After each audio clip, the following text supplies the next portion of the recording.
Bonjour à tous, on se retrouve aujourd'hui pour une petite vidéo chill. J'ai décidé de faire une vidéo tranquille qui va être agréable à regarder sans qu'on soit obligé de fermer les yeux parce qu'il y a des images un peu compliquées. On va parler des différents logos qui existent pour les cosmétiques parce qu'on sait plus ce qu'on achète. On est en train de détailler chaque ingrédient de chaque shampoing, mascara ou fond de teint qu'on achète sur internet ou en magasin et il va falloir faire un petit tri pour s'y retrouver. En attendant, si tu n'es pas abonné à cette chaîne, eh bien, je t'invite à le faire parce que j'ai vu qu'il y avait beaucoup de gens qui regardaient mes vidéos. Beaucoup. Le terme est un petit peu fort, je l'avoue, mais il y a une grosse majorité de personnes en fait qui regardent mes vidéos mais qui ne sont pas abonnées, donc ça me ferait extrêmement plaisir. Et puis n'oublie pas le petit j'aime, la petite cloche pour être tenu informé. Les logos dans la cosméto, on en parle. On se retrouve sur le site de Planète Vegan qui a été créé par Jérémy que vous voyez ici et Marion que vous voyez ici. C'est un site super intéressant, donc je vous invite vraiment à aller le découvrir. Vous avez de la cuisine avec des recettes délicieuses avec très peu d'ingrédients. Enfin, rien que je vois ça, ça y est, je suis déjà en train de saliver, surtout qu'il est 13 h et que je n'ai pas mangé. Donc voilà, Planète Vegan, je vous invite à y aller. Mais aujourd'hui, on va surtout aller sur un article que Marion donc a écrit le 17 avril 2023, donc c'est très récent, sur les labels cruelty-free vegan, comprendre les différences pour bien choisir. C'est ce qu'on disait, quand on souhaite consommer de manière plus éthique, on peut être amené à éplucher la composition des produits qui se trouvent dans nos placards. Je fais déjà une petite parenthèse. Pour ma part, je regarde avec l'application Inky qui vous dit en fait si le produit que vous allez mettre est bien noté ou non, s'il y a des ingrédients qui sont vraiment à problème et controversés, ou au contraire si c'est naturel. Par contre, il n'est pas précisé dessus si c'est vegan ou non, cruelty-free ou non. Donc ça, c'est à vous de voir directement avec la marque. Soucieux du bien-être animal, vous voulez vous assurer qu'ils n'ont pas été testés sur des animaux. Vous aimeriez d'ailleurs vous tourner vers des cosmétiques et produits ménagers vegan et cruelty-free, mais vous avez du mal à vous y retrouver. Les logos ne sont pas toujours les mêmes et vous vous demandez ce qui se cache derrière. Ce shampoing sans cruauté l'est-il vraiment? Cette lessive est-elle 100% végétale? On vous explique tout ce que vous devez savoir sur les labels Cruelty Free and Vegan et on vous remercie de nous y faire voir un petit peu plus clair. On attaque en haut de la liste du tableau avec forcément si vous faites attention à ce que vous utilisez, avec des logos que vous connaissez, notamment celui-là, le plus connu, le Vegan Trademark évidemment, et le PETA Cruelty Free and Vegan. On remarque que les 5 premiers de la liste, donc le Eve Vegan, le Cruelty Free and Vegan de PETA, le Vegan Trademark et le vegan.org ainsi que le Vegan OK, sont tous 100% vegan et cruelty-free. Ça veut dire que sur les produits que vous achetez, si vous retrouvez l'un de ces 5 logos, vous pouvez y aller absolument les yeux fermés. Ça veut dire que 100% de la composition des produits qui sont utilisés pour créer le produit fini n'est issu d'aucun animal et n'a fait l'objet d'aucune exploitation animale. Et en plus, ils sont cruelty-free, ça veut dire que tous les ingrédients du produit fini ainsi que le produit fini n'ont fait l'objet d'aucun test sur les animaux. On descend un tout petit peu plus et on a donc le PETA Cruelty Free qui est donc différent de celui-ci, le Cruelty Free and Vegan de chez PETA, puisque c'est vraiment deux notions différentes. Donc le PETA de Cruelty Free, le IHTK, celui-là on le voit de plus en plus avec la main sur le petit lapin. Le Leaping Bunny qu'on retrouve aussi très souvent. Le One Voice Tea et le V de Vlabel.e qui est en fait un logo végétarien. Ça ne veut pas dire qu'il ne propose pas des produits véganes au niveau de la marque. C'est-à-dire qu'une marque qui est certifiée par ces 5 logos-là ne fait pas forcément que du vegan, mais propose aussi des produits qui peuvent être végétariens. Par contre, il est certifié qu'ils ne font absolument aucun test sur les animaux, ni sur les produits qui composent le produit fini, ni sur le produit fini. Et enfin, le VG-Cert, qui nous prend un petit peu pour des couillons quand même, reconnaissons-le, puisque lui ne nous assure ni qu'il est vegan, ni qu'il n'est pas testé sur les animaux. Donc vraiment, je vous mettrai ce tableau je vous mettrai même le lien carrément de l'article dans la barre d'infos et je l'épinglerai dans le premier commentaire comme d'habitude pour que vous puissiez vous y retrouver. Retenez que pour vos produits, si vous êtes comme moi, vegan, antispéciste, etc., eh bien que c'est les 5 premiers que vous allez utiliser pour être vraiment sûr que le produit est vegan et non testé. Quelle différence entre les labels vegan et les labels cruelty free? Il n'est pas évident de faire la différence entre ces deux termes qui sont souvent associés l'un à l'autre. Pourtant, ils impliquent des définitions bien distinctes. On vous aide à y voir plus clair. Les labels vegan. Comme nous le rappelle l'association Vegan France, le terme vegan n'est pas réglementé, c'est-à-dire qu'une marque peut apposer cette mention sur sa marchandise sans avoir à respecter des conditions précises. Et c'est là que ça se complique. De façon générale, on entend par vegan tout produit qui ne contient pas de substance d'origine animale. Vous avez des personnes qui sont végétaliennes, donc qui ont un régime alimentaire végétalien, c'est-à-dire qu'ils ne mangent rien de ce qui provient de l'exploitation animale ou avec des produits issus d'animaux. Mais par contre, ils peuvent tout à fait porter des chaussures en cuir ou des pulls en laine. Je n'en connais pas, mais ça peut arriver. Vegan, c'est vraiment, ce n'est pas un régime alimentaire, c'est un mode de vie, en fait, où on refuse toute exploitation animale, que ce soit dans ce que l'on porte, dans ce que l'on mange, dans ce qui nous aide au niveau de la cosméto, pour se laver, pour l'hygiène, etc., etc. Voici quelques exemples d'ingrédients non véganes que l'on retrouve souvent dans le maquillage ou les soins. Le lait de vache d'ânesse, les œufs, le miel ou la cire d'abeille, le carmin, colorant rouge dit naturel issu de cochenille, la lanoline, qui est un sébum qui se trouve sur la laine de mouton, la kératine, protéine présente notamment sur les sabots ou les plumes, les huiles et graisses animales, etc. Pour la kératine, j'ai des produits où il est bien spécifié kératine végétale. C'est exactement comme dans l'alimentation. À partir du moment où il n'y a pas le terme végétal, par exemple pour la gélatine, eh bien c'est qu'elle est forcément d'origine animale. C'est pareil pour la kératine. S'il y a simplement marqué kératine, c'est qu'elle est animale. S'il y a marqué kératine végétale, eh bien vous n'êtes pas bête, hein, c'est qu'elle est végétale. Face à ce flou juridique, des ONG ont créé des labels pour permettre aux consommateurs de savoir exactement ce qu'ils achètent. Un label vegan atteste que le produit est sans aucun ingrédient d'origine animale. La plupart du temps, il garantit également l'absence de tests sur les animaux.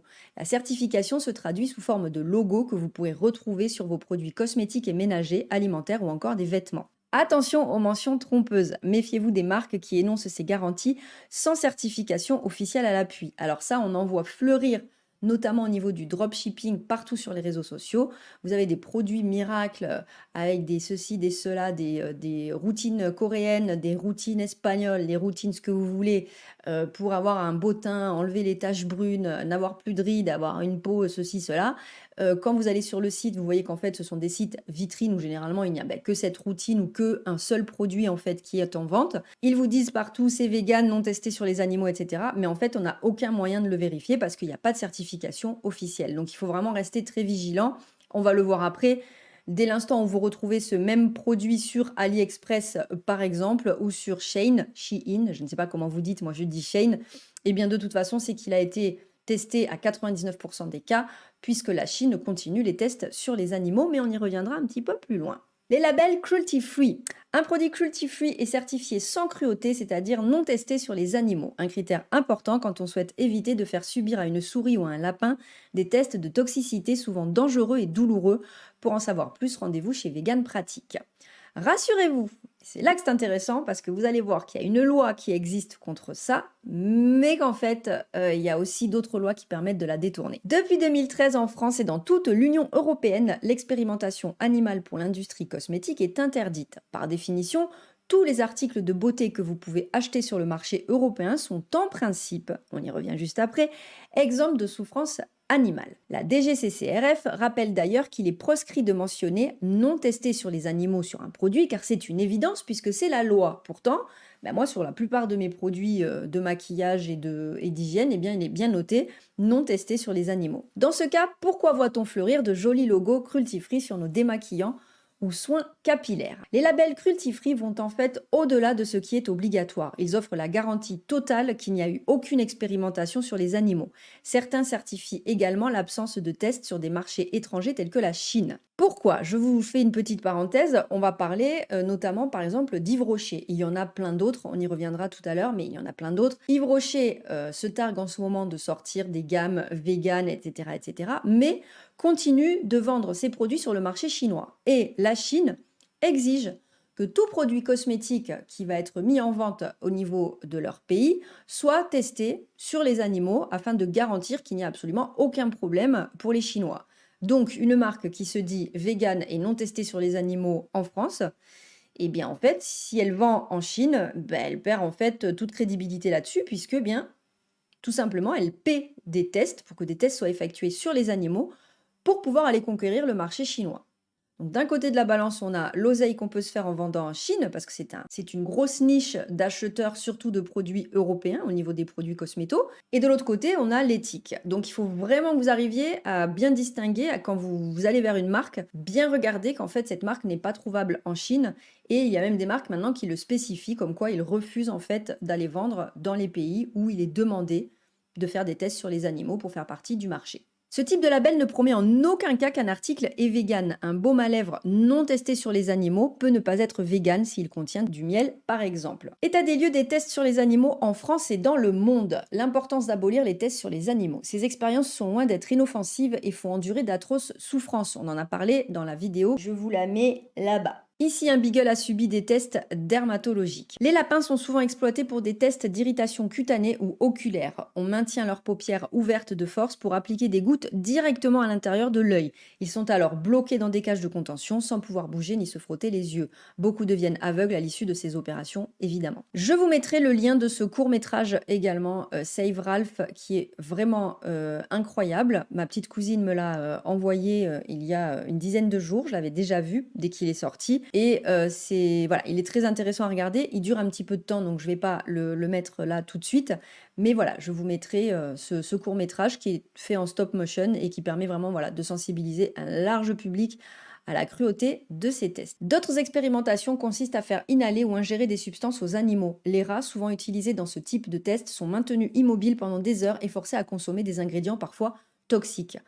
Jusqu'en 2009, en fait, vous pouviez porter des produits qui étaient testés sur les animaux, non pas le produit fini, donc ils pouvaient tout à fait noter sur leur packaging non testé, produit fini non testé sur les animaux, mais des ingrédients, plusieurs ou un seul ingrédient qui compose ce produit-là, pouvaient continuer à être testés. Le règlement de l'Union européenne numéro 655/2013 du 10 juillet 2013 viendra confirmer la mise en vigueur de cette décision dans tous les États membres de l'UE. Donc, interdiction de faire des tests sur les animaux, sur le produit fini, mais également au niveau des ingrédients qui composent le produit fini. Ces restrictions concernent la fabrication, mais également la commercialisation sur le marché européen. Ainsi, un pays qui ne respecterait pas ces exigences ne pourrait pas vendre sa marchandise sur notre territoire. La Cour de justice de l'Union européenne, CJUE, a réaffirmé sa position le 21 septembre 2016 en rappelant que l'objectif de ce règlement est, je cite, d'assurer un niveau de protection élevé de la santé humaine tout en veillant au bien-être des animaux via l'interdiction des expérimentations animales. Restez vigilants tout de même. Cette réglementation ne s'applique qu'aux cosmétiques. Les tests sur les animaux sont encore autorisés pour les produits d'entretien qu'on utilise au quotidien et aussi pour tout ce qui est pharmaco. Donc les médicaments, les vaccins, petite piqûre de rappel, etc., etc.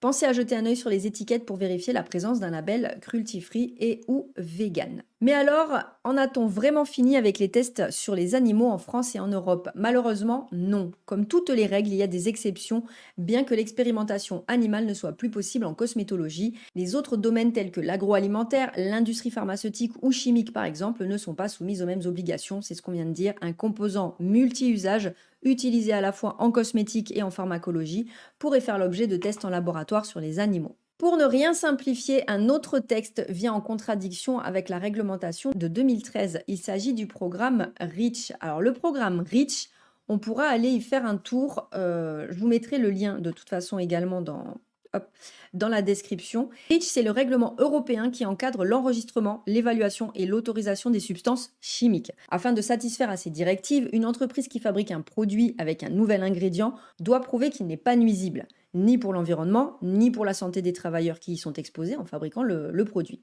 Et ce, même si cela doit passer par des expérimentations sur les animaux. Dans le reste du monde, des progrès à faire.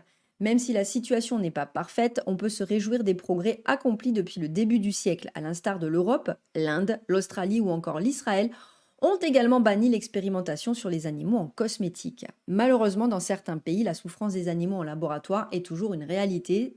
On en parlait tout à l'heure. La Chine en est le plus flagrant exemple. En plus de ne pas être interdit, les tests sur les animaux sont même exigés pour pouvoir distribuer un produit sur le marché chinois. Une marque qui vend du make-up non testé sur les animaux en France peut très bien en parallèle payer des tests pour le commercialiser en Chine. C'est ce qu'on a vu il y a quelques minutes. À noter tout de même que le pays tend depuis 2021 vers des pratiques moins radicales, mais le chemin est encore long. En Chine, il n'y a pas de loi pour la protection des animaux. C'est pour ça que l'autre fou là, qui a mixé son chaton dans un mixeur n'a absolument rien eu parce qu'en fait, il n'y a pas de texte de loi, il n'y a pas de législation là-dessus. Donc forcément, on le voit avec le festival de Yulin, c'est encore complexe. Donc vraiment, il va falloir que ça évolue là-dessus. Et encore une fois, merci beaucoup aux associations qui font un travail remarquable sur le terrain pour justement essayer de faire changer les mentalités, changer les lois, parce que sinon on serait encore bien plus en arrière. On reprend le tableau du tout début, donc les labels, donc le Yves Vegan, le PETA, le Vegan Trademark le plus connu, le Vegan Action et le Vegan OK. Allez-y sans souci. Pour les autres, eh bien, faites attention parce qu'ils sont effectivement sans test sur les animaux, mais ne garantissent absolument pas que le produit est vegan. Et donc, vous pouvez vous retrouver tout d'un coup sans le savoir en regardant le truc en disant putain, mais il y a du miel à l'intérieur. Et donc, voilà. Et le VG, certes, on l'oublie. Voilà, j'espère que vous y voyez un petit peu plus clair au milieu de ces différents logos. Je vous mets évidemment l'article de Planète Vegan en barre d'infos et je l'épingle dans le premier commentaire pour que vous puissiez le mettre en favori ou même récupérer le tableau pour y voir plus clair. Les tests sur les animaux, c'est horrible, on en a déjà parlé, on en reparlera encore parce qu'il faut continuer de se battre contre ça. S'il n'y a pas de demande, eh bien, il y a beaucoup moins d'offres. Donc, c'est à nous, consommateurs, de faire très attention à ce qu'on achète. Je compte sur vous. Je vous souhaite de passer une excellente journée. Prenez soin de vous et de vos poilus. Et à très bientôt. Ciao, ciao!